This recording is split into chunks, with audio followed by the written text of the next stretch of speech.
আসসালামু আলাইকুম ওয়া রাহমাতুল্লাহি ওয়া বারাকাতুহু। বর্তমান সময়ে প্রতিটা মানুষ ইসলাম ধর্মকে অত্যন্ত সংকুচিত করে ফেলেছে। কয়েকটা বিষয়ের মধ্যেই ইসলামকে সীমাবদ্ধ করে ফেলেছে। আমরা জানি দ্বীনের মৌলিক ৫টা বিষয়: আকীদা, ইবাদত, মুআমালাত, মুআশারাত এবং খুলুকে হাসান। অথচ বর্তমান সময়ের মুসলিম বা আমরা যারা প্র্যাকটিক্যাল মুসলিম, আমরা যারা প্রতিনিয়ত ইসলামকে মানছি, আমরা কিন্তু ইসলামটাকে এই ৫টা বিষয়ের মধ্যে রাখি নাই।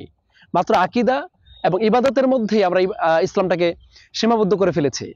অথচ পারস্পরিক সুসম্পর্ক এবং সামাজিক শিষ্টাচারের ব্যাপারে হাদিসের মধ্যে, কোরআনের মধ্যে আমাদেরকে যেই পরিমাণে শিক্ষা দেওয়া হয়েছে সেটা কোনো ইয়ত্তা নেই। অথচ সামাজিক সুসম্পর্ক এবং পারস্পরিক যে বন্ধন, এটাকে আমরা কেবলমাত্র আমাদের নিজেদের ব্যক্তিগত একটা বিষয় মনে করি, ইসলামের কোনো অংশই মনে করি না। অথচ আল্লাহ রাব্বুল আলামিন পবিত্র কোরআনের মধ্যে বলেছেন, ইয়া আইয়ুহাল্লাযীনা আমানু লা তাদখুলু বুয়ুতান গায়রা বুয়ুতিকুম হাত্তা তাস্তানিসু ওয়া তুসাল্লিমু আলা আহলিহা। হে ঈমানদারগণ, তোমরা অন্যের ঘরে তাদের অনুমতি ছাড়া প্রবেশ করবে না, যতক্ষণ না তোমরা তাদের থেকে অনুমতি গ্রহণ করো এবং তাদেরকে সালাম দাও।